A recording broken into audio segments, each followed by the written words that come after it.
सरकारें आएंगी जाएंगी बदलेंगी। आप किसी से किस्त पे कोई सामान लेते हैं तो किस्त, वो सामान आपका हो गया, वो संपत्ति आपकी हो गई। अब आप ये नहीं कह सकते कि नहीं, वो जो 15 साल पहले या 20 साल पहले या 25 साल पहले जो तुमने किस्त दी थी, ये पकड़ो अपनी किस्त और भूल जाओ इसको। इसमें महोदय बहुत बड़ी क्रांति हो जाएगी, लोग सड़कों पे आ जाएंगे, हाहाकार हो जाएगा पूरे प्रदेश में। इसलिए आभार व्यक्त करते हैं। ये विषय इतना सरल भी नहीं है जैसे जितना माननीय संसदीय कार्य मंत्री जी ने कहा। ये विधेयक छोटा हो सकता है, लेकिन इसके परिणाम, इसके दुष्परिणाम बहुत गंभीर होंगे। और इतने दिनों के विधानसभा के कार्यकाल में जब भी विधेयक आते हैं तो सत्ता पक्ष एकमत होता है और विपक्ष उसके विरोध में होता है। मैं सिद्धार्थनाथ जी और हर्ष जी को भी आभार व्यक्त, इन्होंने सही तस्वीर रखी है, ये अपनी पार्टी के हित के विषय में सोच रहे हैं।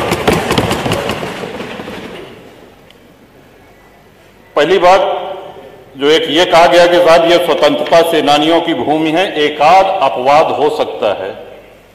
जो स्वतंत्रता सेनानी थे, जिन्होंने अपने प्राणों को आहूत किया, बलिदान दिया, वो इतने बड़े लैंडलॉर्ड, इतने बड़े पूंजीपति नहीं थे कि महानगरों में उनकी बड़ी बड़ी जमीनें हों।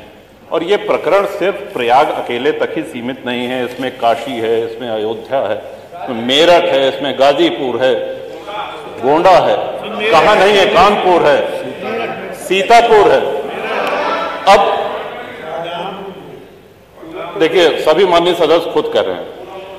माननीय महोदय, पहले तो बोनाफाइड एक शब्द जो इसमें कहा गया कि जिसने लीज की किसी भी शर्त का उल्लंघन न किया हो, उनको छांट करके ये उनको चॉइस दी गई कि आप चाहें तो ये किस्त जमा करके और अपना फ्री होल्ड करा लीजिए। ये लगभग, अगर हमको स्मरण आ रहा है तो 2002-2003 से ये होना शुरू हुआ। लोगों ने अपनी किस्त जमा कर दी, एक किस्त दी, 2 किस्त दी, 3 किस्त। अब उसके बाद सरकार ने कहा कि हम अब आपकी किस्त नहीं लेंगे। देखिए, सरकारें कंटिन्यूटी में, जैसा सिद्धार्थनाथ जी ने कहा, जो निर्णय हो गया है, सरकारें आएंगी जाएंगी बदलेंगी। आप किसी से किस्त पे कोई सामान लेते हैं तो किस्त, वो सामान आपका हो गया, वो संपत्ति आपकी हो गई। अब आप ये नहीं कह सकते कि नहीं, वो जो 15 साल पहले या 20 साल पहले या 25 साल पहले जो तुमने किस्त दी थी, ये पकड़ो अपनी किस्त और भूल जाओ इसको। और हम बहुत से ऐसे माननीय विधायक हैं जो शहरी क्षेत्र से हैं, लेकिन शहरी क्षेत्र से होते हुए भी ग्रामीण परिवेश का उनको पूरा ध्यान है। अधिकांश विधायक ग्रामीण परिवेश से आते हैं। अब जो गांव बसे हुए हैं, माननीय अधिष्ठाता महोदय, हम भी ये जानकारी चाहते हैं कि गांव जो बसे हुए हैं, क्या वो लोग अपनी भूमिधरी में घर बनाए हैं? इस सिद्धांत के तहत तो उनको भी बेदखल कर देना चाहिए। फिर जो आबादी में है, जो ग्राम समाज में है, गांव के गांव बसे हैं, गांव में अपनी भूमिधरी में किसने घर बनाया है? सब कच्चे में गांव।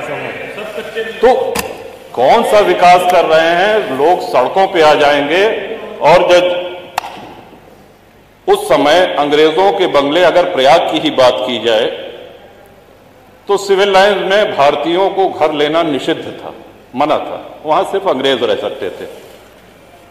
अपनी सेवा के लिए उन्होंने गाड़ीवान, कोचवान, बग्घी चलाने वाले, धोबी, माली, खानसामा, इन लोगों को वहां पे स्थापित किया, जो पुष्ट दर पुष्ट वहां पे चले आ रहे हैं। सागर पेशा एक बहुत बड़ा आंदोलन है प्रयागराज का।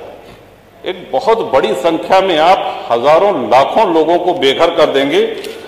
3200 प्रार्थना पत्र लंबित हैं। 2300 लोग ऐसे हैं जिन्होंने अपनी किस्त जमा कर दी है। और हमारी जानकारी तो ये भी है कि हाईकोर्ट इलाहाबाद भी नजूल की भूमि पे है। कई सारे जजेस के घर, हमारी जानकारी, तो उसको भी खाली करा दिया जाएगा। Public service commission, public service का कितनी ये गंभीर, कौन सा विकास इसमें करेंगे? लाखों लोग बेघर हो जाएंगे। और मैं नहीं समझ पा रहा हूं कि किस मजबूरी में, किसके कहने पर, किन अधिकारियों की फीडिंग पर यह ले आया गया है। ये कहीं से भी न जनहित में है, न विपक्ष के हित में है, न सत्ता पक्ष के हित में है, ये किसी के हित में नहीं है। आप सारे विधायकों की आप पीड़ा, उनका जो मर्म है उसको समझने का प्रयास करें। ये विधेयक तो यहां आना ही नहीं चाहिए था, लेकिन चूंकि आ गया है तो अब आने के बाद मजबूरी है, इसको प्रवर समिति को भेजा जाना चाहिए।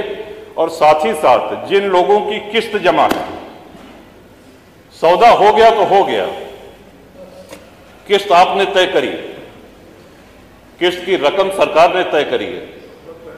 अब जब 2 किस्त 3 किस्त दे दिया, अब आप कह रहे हैं कि नहीं हम नहीं लेंगे, तो ये नहीं होगा, होना नहीं चाहिए, न्याय संगत नहीं है। और जिनकी लीज एक्सपायर हो गई है, जब अंग्रेज लीज रिन्यू कर सकते थे, तो क्या हमारे स्वतंत्र भारत में एक लोक हितकारी सरकार क्या लीज रिन्यू करके उनको वहां बसाए रखने की जिम्मेदारी सरकार की नहीं है? सबको बेघर करके भगा देंगे? कौन सा विकास हो रहा है? उनके पुनर्वास के लिए, उनको पुनर्बसाने के लिए कोई इसमें उल्लेख नहीं। गोलमोल भाषा में कहा गया है कि यदि सरकार करना चाहे तो करे। इसमें महोदया बहुत बड़ी क्रांति हो जाएगी, लोग सड़कों पे आ जाएंगे, हाहाकार हो जाएगा पूरे प्रदेश में। ये विषय बहुत ही जटिल है, बहुत ही संवेदनशील है। तो इन्हीं शब्दों के साथ मैं आशा करता हूं कि सरकार पुनर्विचार करे, प्रवर समिति को भेजे, और जो लोग जहां बसे हैं उनको किसी भी हालत में वहां से बेघर न किया जाए। जो फ्री होल्ड के क्रम में है फाइलें, उनको शीघ्र समयबद्ध निस्तारण किया जाए, उनकी शेष किस्त लेके, और जो लीज खत्म होने के कगार पे हैं उनकी लीज रिन्यू की जाए। इन्हीं शब्दों के साथ बहुत धन्यवाद। माननीय अनिल कुमार त्रिपाठी जी। बहुत बहुत धन्यवाद अधिष्ठाता महोदया। ये जो नजूल भूमि के प्रबंध के संबंध में कानून आया है,